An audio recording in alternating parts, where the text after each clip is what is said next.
Episódio 58, e esse é o finalzinho da conversa de ontem. Hoje a gente está em Marcos 9, os últimos versículos, versículos 49 e 50, onde Jesus está falando que os discípulos devem ser o sal da terra.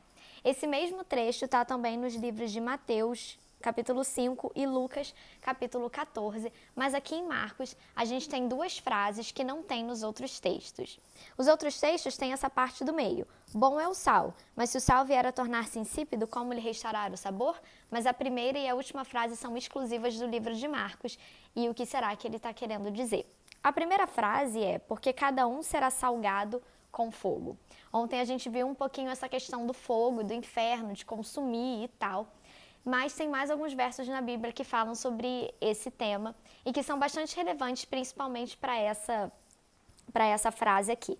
Jesus está falando, continuando aquilo que ele falou nos dias anteriores, você não deve julgar os outros, a gente viu 2 dias atrás, ontem a gente viu, você não deve ser pedra de tropeço e nem ter pedras de tropeço na sua vida, tá difícil essa palavra, tropeço na sua vida, e ele complementa essa ideia, além de tudo isso, você deve ser sal. E aí ele fala, então, porque cada um será salgado com fogo. O sal é aquilo que dá sabor, é aquilo que tempera, certo? Então, o sal aqui na Bíblia e também nos outros textos que a gente tem dos evangelhos, o sal é a sua relevância, é o quanto você se torna relevante no contexto, porque ele diz, se o sal vier a tornar-se insípido, ou seja, se você se tornar irrelevante, para que serve? E aqui ele fala, então, cada um será salgado com fogo. Lá em Malaquias 3, a gente tem também um texto falando sobre esse fogo, que é o fogo de Deus. E é o chamado fogo consumidor, e você já deve ter ouvido o fogo do Malaca. Pois é, o fogo, lá de acordo com Malaquias, é o fogo da glória de Deus. E ele faz duas coisas diferentes, dependendo de quem está submetido a esse fogo.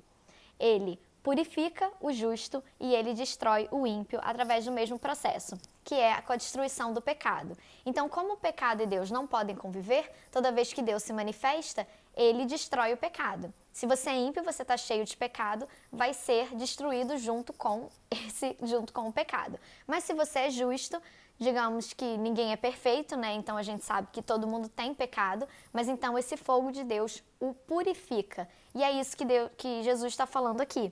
Cada um será salgado com fogo, cada um será purificado através do poder de Deus. E isso faz a gente lembrar lá da parábola do semeador, onde fala lá nas últimas partes que o semeador lança semente, mas ele não sabe o que acontece para frutificar. E a gente falou que isso era o trabalho do Espírito Santo, e aqui é a mesma coisa. O que Jesus está falando é que você deve ser relevante, mas que isso não vem a partir das suas próprias forças, mas sim a partir do trabalho do Espírito Santo na sua vida, que aqui nesse caso está sendo ilustrado pelo fogo, que purifica a sua vida.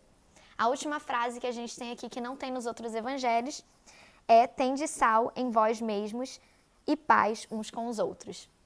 Se a gente olha isso no contexto imediato do que Jesus acabou de falar nas outras duas partes, a gente fala que o que Jesus está falando é que não seja pedra de tropeço para outras pessoas, ou seja sal, seja uma pessoa relevante na vida das outras pessoas, essa é a primeira parte. Tende sal em vós mesmos, ou seja, não cause as outras pessoas a caírem e a se perderem. E a segunda parte, paz uns com os outros, ou seja, não seja aquela pessoa que julga as outras. O que Jesus está falando aqui é que mesmo quando você se torna sal e não se torna pedra de tropeço, é muito difícil, não se torna pedra de tropeço, mesmo assim você não tem o direito de julgar outras pessoas por causa disso. Você sempre tem que deixar o papel de juiz somente e exclusivamente com Deus. O nosso papel é sempre um papel de servo, de companheiro de caminhada. Então, se você é sal, continue sendo sal e ajudando outras pessoas a serem sal e não acusando alguém que você acha que não é.